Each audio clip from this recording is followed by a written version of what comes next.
to Week in Review. This is where we take a short look at the reviews that we posted last week. We give you kind of quick snippets of our thoughts on those, and if you want to find out our full thoughts, then you can check out the complete review. Here we go.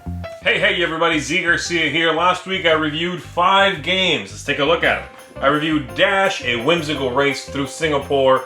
This is an interesting racing game that uses sort of a climbing card game mechanism to move you along on the track.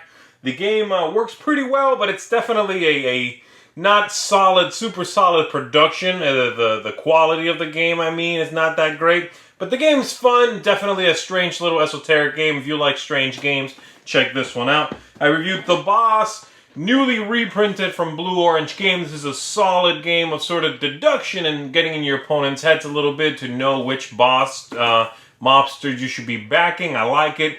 For a filler card game, there's a good amount of stuff going on in it.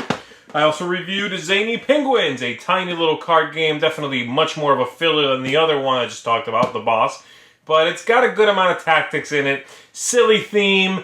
But a great bit of interaction between the players and cool little filler. I like it a lot. And then Deadfall, which is sort of like Liar's Dice, a spin on Liar's Dice, a card game.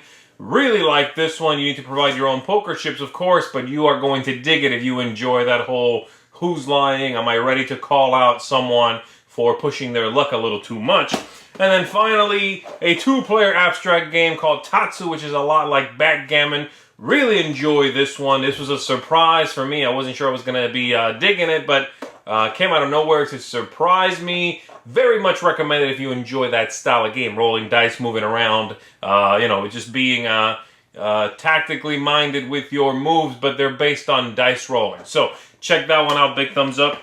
And that is it for me. I will see you next time. Hey folks, welcome back to another week in review. This week I was able to get 3 reviews done for you, and the first one is this guy right here, Backyard Builders Treehouse. It's a neat little game where you're trying to build the best treehouse in the neighborhood and score the most points at the end of the game. Real quick, real fast, maybe 15-20 minutes at tops. So it's really pretty neat little filler game. Also works well with the kids as well, so go check that one out. I was also able to do a trick-taking game called Plums. This is a redo of Pie Mouth Flauman or something to that effect. Probably murdered that pronunciation, but it's a really neat, very beautiful trick-taking game. It has some very run-of-the-mill trick-taking elements, but then there are also some different kinds of elements that are sprinkled in there, set collection, and a little bit of the take-that mechanism. So it's actually a neat little game. I enjoyed it a lot, especially with my family. They enjoyed it as well. So check that review out. And then I was also able to do Fish Frenzy. This is a game that is really trying to be a family game, but I think it steps just outside of the boundaries because there's a pretty nasty cutthroat mechanism in there where you can push somebody out of a boat. Other than that, it's a pretty lightweight family style game where you are again set collection, and then there is an auction bidding mechanism where you can kick people out of a boat where you're battling for that boat. But anyway, go check out those reviews, and as always, we'll see you on the flip side. Hello folks, Mark here from Board Game Corner. Welcome to Week in Review. Last week Randy and I took a look at We Come in Peace from Rather Dashing Games. It's a light, fast-paced, take-that dice checker. You are trying to protect your cities while waging war with all the other planets in the system. We really like this one, and the game really shines with 5 to 6 players. The artwork is fun and whimsical, and it has big, chunky dice, and I love a good dice checker. Also, we took a look at Zombicide Black Plague, along with the Wulfsburn expansion from Cool Mini or Not. You and your fellow heroes will band together to take on the dreaded Necromancer and his zombie hordes. The setting is in a medieval world. You take part in epic quests and use swords, axes, and magic to dispatch zombies and rid the world of evil. A heavily thematic cooperative game, and now easily one of my top 10 favorite games.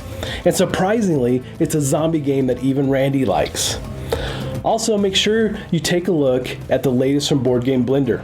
We and our fellow contributors take a look at Western-themed games. I chat with Sean Brown from Mr. B Games, and we talk about Spurs, while Anne takes a look at the artwork of White Herb, a game by Mike Fitzgerald. So make sure you give it a look.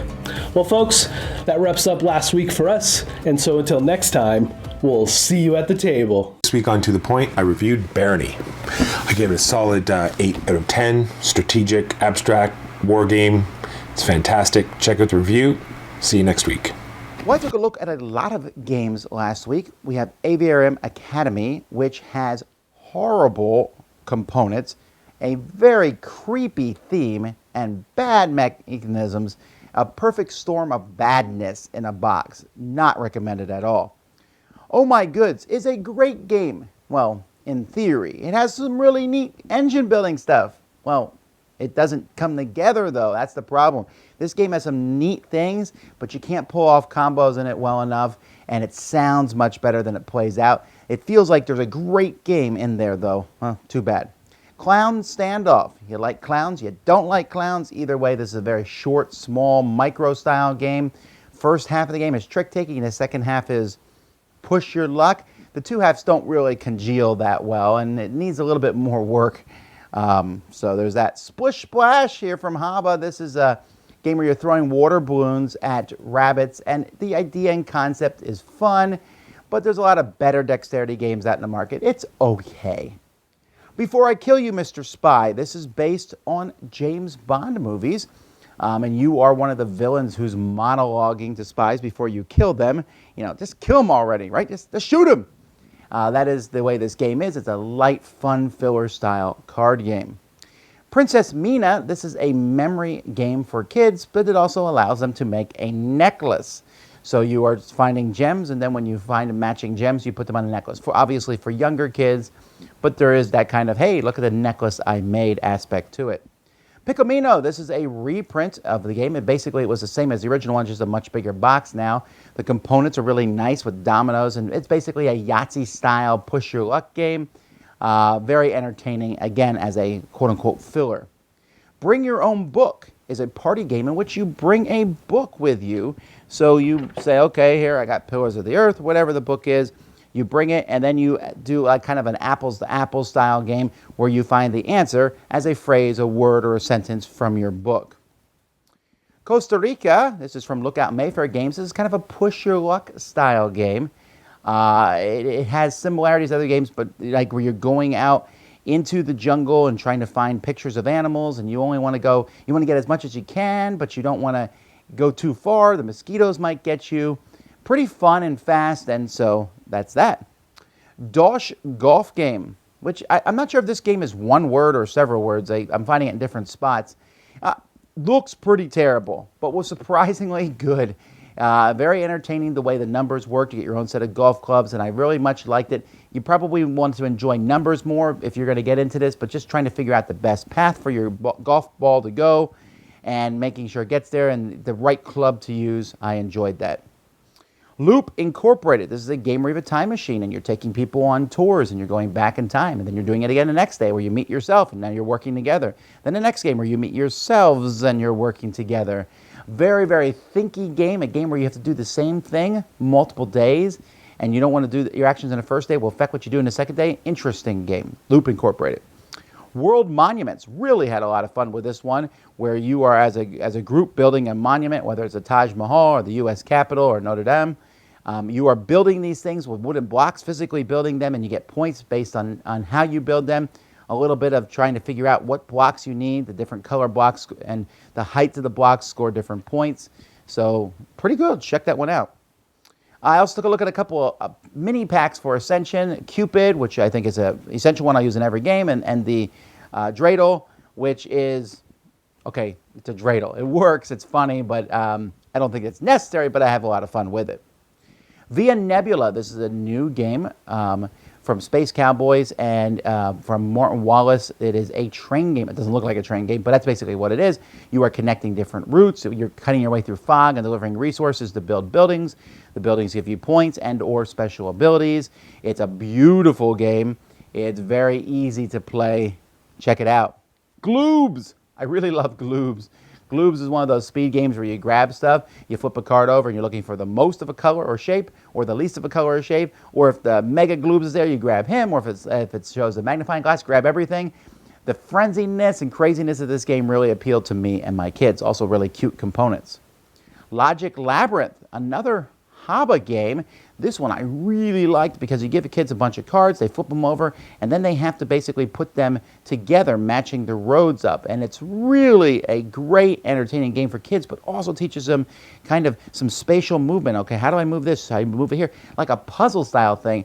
Really works well.